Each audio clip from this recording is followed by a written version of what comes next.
आम का सीजन और आम की कोई रेसिपी तड़का विद स्टाइल पे नहीं आए, ये तो हो ही नहीं सकता। चलिए आज आपको आम की एक ऐसी रेसिपी दिखाएंगे जो आज तक आपने न बनाई होगी न सुनी होगी। So guys, welcome to Tadka with style. और आज हम आपके लिए लेकर आए हैं राजस्थान का प्रसिद्ध आम का चूरमा।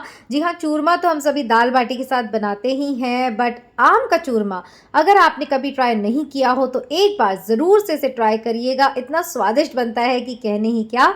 तो चलिए आपको लेके चलते हैं तड़का विद स्टाइल की किचन में और बताते हैं कि ये आम का चूरमा आप कैसे बना सकते हैं। खाने में इतना ज़बरदस्त स्वाद इसका जो भूले ना भुलाए। तो चलिए स्टार्ट करते हैं इसकी ऑसम रेसिपी। शुरू करें उससे पहले चैनल पे नए हैं तो सब्सक्राइब करना मत भूलिएगा। So let's start.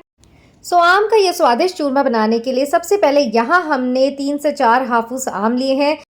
हाफूस आम ना हो तो आप केसर या दशहरी से भी ये स्वादिष्ट चूरमा बना सकते हैं। इन्हीं का परफेक्ट फ्लेवर और कलर आपकी इस मिठाई में आने वाला है।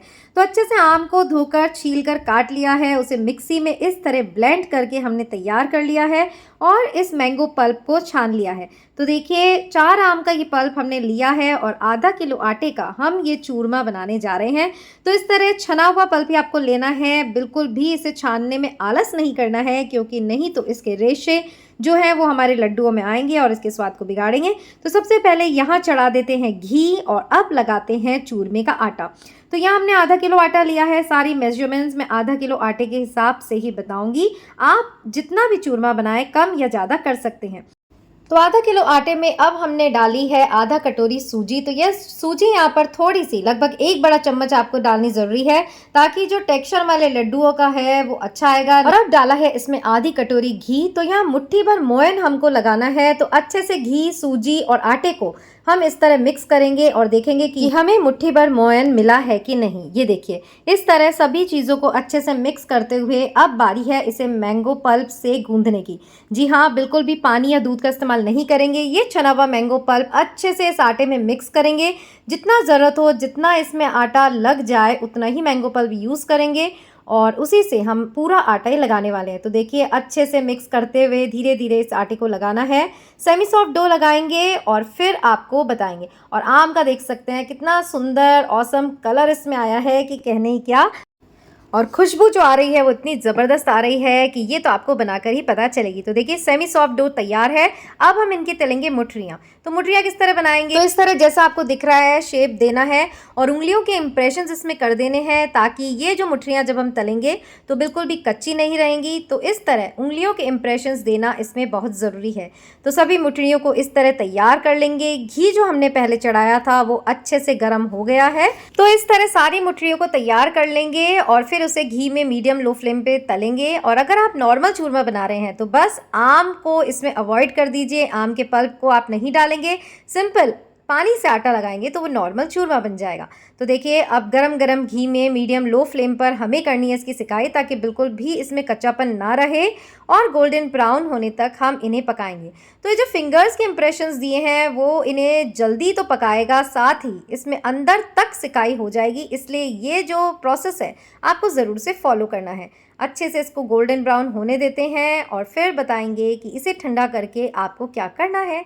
तो जब ये अच्छे से सिक जाए तो इसे एक प्लेट में निकाल लेना है, फोड़ कर ठंडा कर लेना है और फिर एक ब्लेंडिंग जार में इसे बिल्कुल बारीक पीस लेना है। तो इस तरह आप सारी जो मुठरियाँ हैं उनको पीस लेंगे और फिर उसे छान लेंगे। तो इसी तरह सारी मुठरियों के साथ हमें प्रोसेस फॉलो करना है। और एक बात याद रखने लायक है कि गरम गरम आपको कुछ भी मिक्सी में नहीं पीसना है, अच्छे से ठंडा होने दीजिए तब उसे पीसिए और इस तरह छान लीजिए। और अगर इसमें कुछ मोटा मोटा रेशा बच जाता है तो फिर उसे आप दोबारा पीस लेंगे। यहाँ जो घी दिख रहा है कितना बढ़िया कलर इसमें आम का आ गया है। सारी मुठरियाँ तलने के बाद इस घी को भी हम छान लेंगे, क्योंकि इसी घी को हम मिक्स करने वाले हैं हमारे लड्डुओं में। और घी कितना था? आधा किलो आटे के लिए आधा किलो घी ही हमने यहाँ लिया था। तो आपको भी अंदाज़ा ध्यान रखना है। अब उसी घी की कढ़ाई जो हमने खाली कर ली है उसमें ये जो हमारा मिक्सचर है लगभग 2 मिनट के लिए चलाना है, ताकि कुछ भी नमी हो उसमें वो निकल जाएगी और चूरमा जो है बहुत दिनों तक आपका ख़राब नहीं होगा। तो इस तरह शेल्फ लाइफ बढ़ेगी। तो ये आपको लगभग 2 मिनट के लिए प्रोसेस फॉलो करना है। याद इतना रखना है कि बिल्कुल भी ज़्यादा इसकी सिकाई नहीं करनी है, नहीं तो फिर लड्डू बनने में प्रॉब्लम आएगी। तो जब हमने इसको 2 मिनट तक अच्छे से सेक लिया तब इसे एक ट्रांसफ़र कर लिया बड़े से बर्तन में, जिसमें हम सभी चीज़ें मिलाएंगे। और सबसे पहले मिलाएंगे हम बूरा। जी हाँ, यहाँ आधा किलो आटे के लिए आधा किलो बूरा हमने ली है और उसे अच्छे से इसमें मिक्स कर देंगे। बूरा भी आपको छान कर लेनी है और एक बात का और ध्यान रखना है कि बूरा आपको तभी डालनी है जब ये हमारा आटा थोड़ा सा ठंडा हो जाए, नहीं तो बूरा जो है वो पानी छोड़ देगी।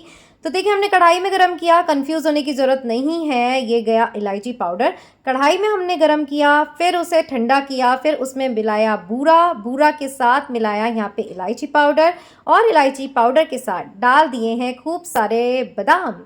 तो यहाँ कटे हुए बादाम मैंने लिए हैं, आपके पास ना हो आप कूटकर बादाम भी इसमें डाल सकते हैं। तो अब सारी चीज़ों को अच्छे से मिक्स करेंगे और फिर बारी है इसमें गरम गरम घी डालने की। जी हाँ, अब हम इसमें उबलता हुआ घी डालेंगे। ये देखिए आपको दिख ही रहा होगा कि कितना उबलता हुआ घी हमने डाला है। तो इससे भी जो बची कुची नमी हमारे इस आटे में रह गई होगी तो वो अच्छे से सिक जाएंगे। अच्छे से घी को हम मिक्स करेंगे और जब हल्का सा ठंडा हो जाएगा तो इस तरह लड्डू बनाएंगे। फोड़कर देखेंगे कि घी की क्वांटिटी है एकदम परफेक्ट। तो चलिए सारे लड्डू इसी तरह बना लेते हैं और फिर आपको बताते हैं कि कितना स्वादिष्ट ये चूरमा हमारा बनके तैयार हो गया है। तो होप आपको आज की ये चूरमे की रेसिपी ज़रूर पसंद आई होगी, एकदम यूनिक है, ट्राई करिएगा। इस बार दाल बाटी के साथ यही आम का चूरमा आप सर्व करिएगा। और भी रेसिपीज तड़का विद स्टाइल पर आती रहेंगी। ये है अजमेर का फेमस आम का कलाकंद लड्डू हम बना चुके हैं और बनाएंगे और भी डिफरेंट रेसिपीज। तो आते रहिए तड़का विद स्टाइल पर। तो फिर मिलेंगे यहीं तड़का विद स्टाइल पर। टिल देन खुश रहिए, अपना ध्यान रखिए एंड याद रखिएगा life is beautiful. Bye bye.